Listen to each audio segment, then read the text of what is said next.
Hello, small goat, how far now? No, they call me small goat. Make I call you she goat. No provoke me, oh. Why you dey call me?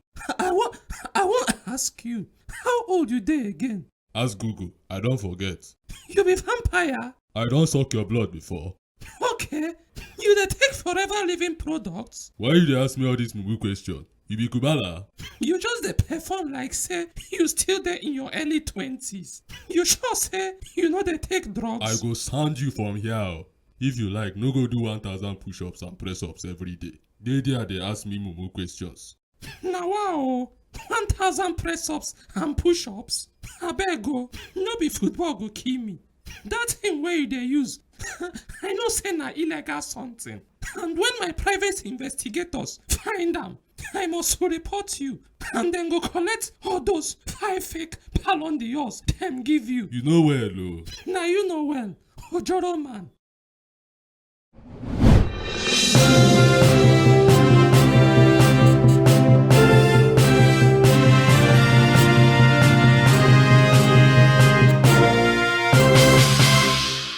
Oga Morin Hansari, una welcome. Kobala. Sorry, I think say you suppose don't die by now. It's like you don't know who I be or even Oga put enough it assassinate me. Okay nah, I know wetin I go do. Kubala, do your thing, Joe. Okay, sir. On Saturday, Arsenal and Tottenham lose their match. Meanwhile, Man U mistakenly carry all the 3 points against relegation-bound Norwich. Oga Sari, as the fight for top 4 still dey ongoing, who you dey predict say go finally finish 4th? You say, ba, this question where that ask me, it get as a be.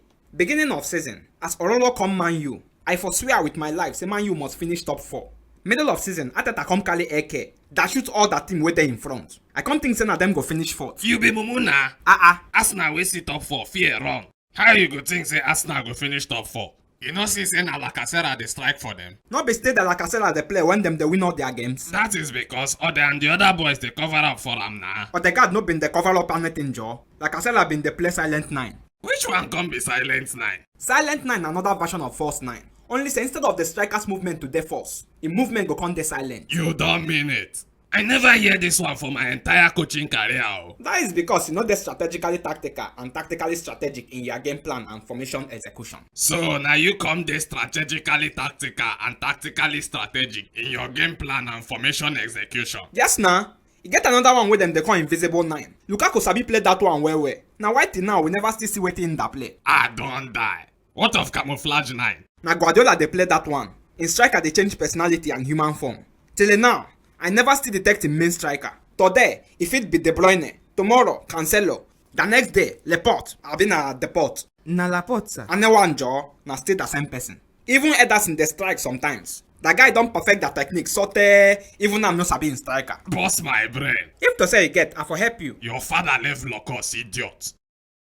Oga Morinho, wetin you get to talk about Ororo hat-trick and Man U fixture for Anfield on Tuesday?